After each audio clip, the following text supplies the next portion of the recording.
লাগছে মুগ কড়াই সিদ্ধ, মশলার মধ্যে লাগছে টমেটো কুচি, রসুন কুচি, পেঁয়াজ কুচি, আদা কুচি, কাঁচা লঙ্কা কুচি। এদিকে গুঁড়ো মশলার মধ্যে লাগছে হলুদ গুঁড়ো, নুন, চিনি, কাসুরি মেথি। প্রথমে কড়াতে কিছুটা তেল আর কিছুটা বাটার গরম হতে দিলাম, তাতে পেঁয়াজ কুচি দিয়ে হালকা ভাজা ভাজা করে নিলাম।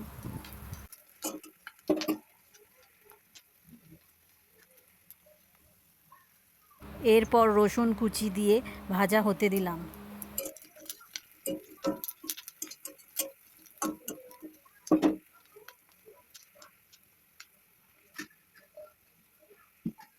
এরপর লঙ্কা কুচি দিয়ে দিলাম।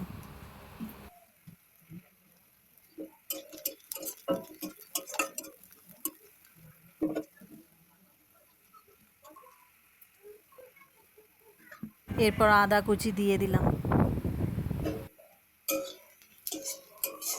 এরপর টমেটো কুচি দিয়ে ভালো করে নাড়তে হবে।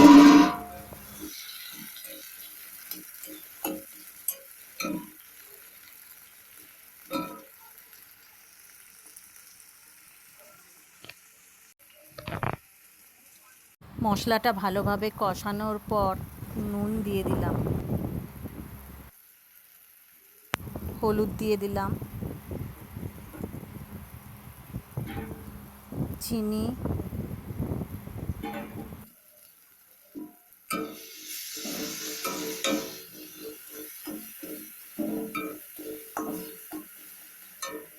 ভালোভাবে কষানোর পর কাসুরি মেথি দিয়ে দিলাম।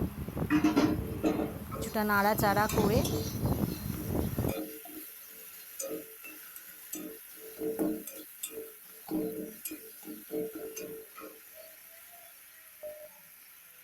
সিদ্ধ করা মুগ কড়াই ঢেলে দিলাম।